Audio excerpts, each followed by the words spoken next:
sini, kita nurut sama apa yang dibilang orang tua. Logikanya nih, anak yang niatnya memang benar bekerja, itu yang pertama. Kedua, kita sudah nurut dengan saran dari kedua orang tua yang benar-benar nih gambaran dari yang Maha Kuasa. Nih Maha Kuasa nih, orang tua nih kita. Kita udah nurut nih dengan tujuan yang benar mau kerja, otomatis pasti kita akan dipermudah. Dipertemukan dengan orang yang tepat. Dengan bos, rekan kerja, dan apapun. Ya akhirnya syukurlah. Bersyukurlah kisah akhirnya kerja di Denpasar 6 bulan itu, dapatlah skillnya. Bukan di Denpasar, Kak. Dapatlah skillnya sebagai seorang massage terapis atau tukang pijat. Nah, setelah habis kontraknya di sana, baliklah aku ke Palangkaraya. Sambil ku jalani bigonya, dan ku jalani juga masasnya. Sebagai massage terapis atau tukang pijat di kota cantik Palangkaraya ini, Kak. Itulah menurut kis pribadi, kalau kata kakak. Tugas kita hanya menjalani, Tuhan yang atur. Ya, untuk menjalani pun kita tuh harus bawa dalam doa dan harus usaha, Kak. Apa yang mau dijalanin kalau kita nggak melangkah? Kita harus gerak pelan-pelan sambil lihat nanti ke depannya apa. Bahkan tuh aku buka di Palangka pun aku sebenarnya nggak ada rencana. Waktu aku kerja sama bos nih, ya udah aku fokus aja waktu di sana. Aku kerja gitu, nggak ada rencana dalam otak.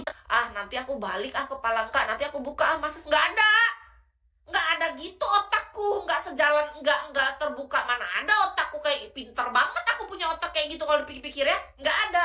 Jadi waktu aku kerja ikut bos, ya udah aku fokus aja. Aku jalani aku sebagai seorang terapis. Aku belajar dari teman-temanku, dari seniorku, dari bos juga, segala semuanya itu sudah aku dapat bekalnya. Pulang pun aku tuh masih belum ada dalam ada. Jadi waktu aku kerja ikut napas lega, istirahat dulu bentar, bersih-bersih rumah, duduk, aku kan merenung aku. Ngapain aku ya? Kayak pelongo-pelongo gitu. Ngapain lagi aku ya? Aku balik ke Palangka, kerjaan nggak ada nih. Balik ke Palangka, yang penting ketemu orang tua dulu, paling penting kan, ketemu orang tua, ketemu saudara, itu paling penting karena itu kan semangat hidup kita juga. Keluarga itu kan nomor satu juga kalau masih ada orang tua yang masih hidup ya.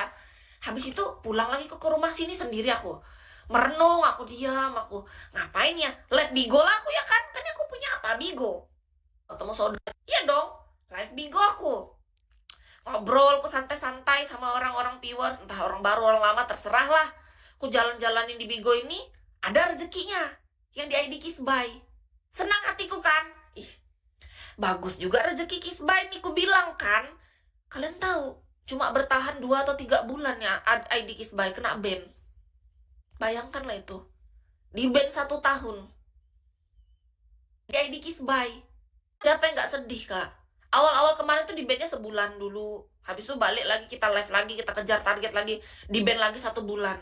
Sekarang kalian tahu, ID asli Kis itu di ban-nya 1 tahun. Nah, itulah jalan hidup yang kita tuh nggak tahu. Di otak kita tuh nggak ada, Kak. Yang ku tahu adalah, oke, aku live Bigo, ku jalanin. Sudah senang aku, Kak. Rezekinya udah mulai naik. Bulan pertama segini, di ban-nya 1 tahun. Artinya kan grafiknya naik di ID Kisbay. Tahu-tahu kena ban setahun, kalian bayangin. Makanya aku buatlah akun yang ini, akun kecil Kis yang ini. Ini Kis buat nih gara-gara apa? Gara-gara akun yang itu nggak bisa dipakai selama setahun ke depan. Entah apa jalan Tuhan lagi ke depan sama aku nggak tahu. Yang ku tahu adalah, akunku kena ban nih. Gitu aja. Mau gimana? Emang jalannya kayak gitu. Dalam hidup tuh kita bener-bener hidup tuh penuh kejutan. Gara apa? Gara-gara akun yang itu nggak bisa dipakai. Senang hatiku, kataku bagus juga targetnya ya. Senang loh. Siapa yang nggak senang target Bigonya udah bagus lagi? Bahagia. Tahu-tahu kena ban, Kak, 1 tahun. Aku udah chatting ke manajemen tapi belum dibalas.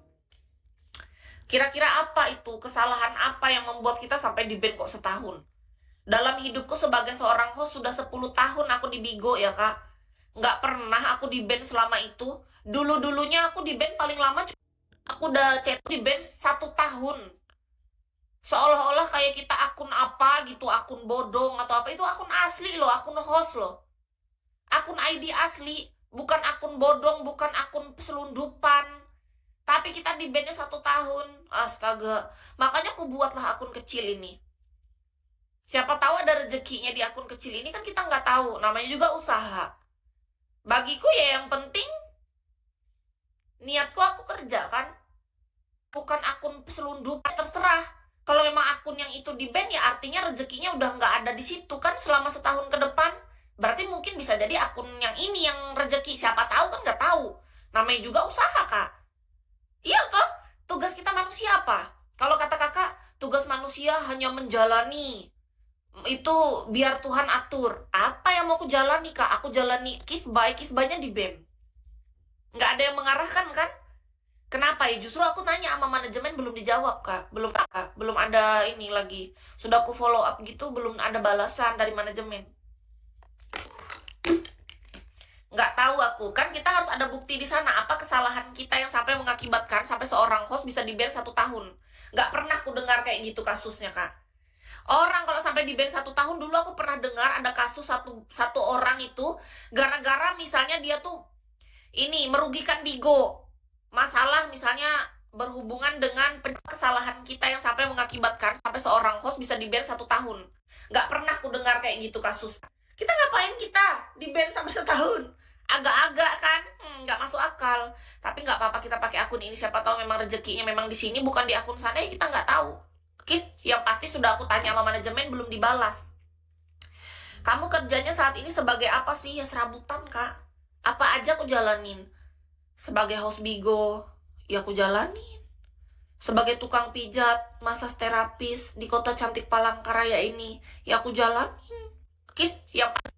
Yang pasti sudah aku tanya sama manajemen, belum dibalas. 7 tahun, Kak. 10 tahun aku sebagai seorang official host di Bigo. 7 tahun aku sebagai seorang LC. 3 tahun, dari tahun Oktober 2023 itu pertama kali aku jadi tukang pijat massage terapis yang di Denpasar itu, Kak. Ya, jadi 3 pekerjaan ini yang masih Kis jalani saat ini, yang Kis fokuskan. Jadi yang paling terbaru adalah sebagai seorang tukang pijat atau massage terapis itu paling baru. Dari Oktober 2023. Jadi sekarang udah 2026. Nanti Oktober tuh tepat 3 tahun. Terapis yang di Denpasar itu, Kak. Terapis ini masih baru. Paling lama Kis yang di Bigo. Karena Bigo ini dari 2016. Kalau yang sebagai LC itu dari November 2019. Itu pertama kalinya, Kis. November 2019. November 2019. Nah, kalau misalnya sebagai massage terapisnya 3 tahun. Ini ada IG Kis. iKis by. Kalau kakak mau tahu lebih banyak tentang massage atau LC-nya, kakak boleh cek di story yang ada di IG iKis by ini. Buka aja aplikasi Instagram dan kakak 19 November. Ada tentang massage Kis, pijatnya Kis, ataupun jasa LC-nya ada di sana. Nomor yang bisa dihubungin, nomor handphone Kis juga ada tertera di bio IG ini. Siapa tahu suatu saat kakak butuh, langsung hubungin ke nomor yang tertera di situ untuk reservasi terlebih dahulu. Karena semua jasanya Kis itu ada rules-nya atau aturan. Jadi pastikan kakak reservasi terlebih dahulu untuk kita sama-sama atur jadwal berdua ya. Sampai pada masa dimana kita udah sesuaikan jadwalnya, nanti baru bisa jumpa gitu ya, Kak. Makasih ya. Thank you loh buat teman-teman yang udah nge-support Kis di Bigo sejak 2016. Terima kasih atas kebaikannya.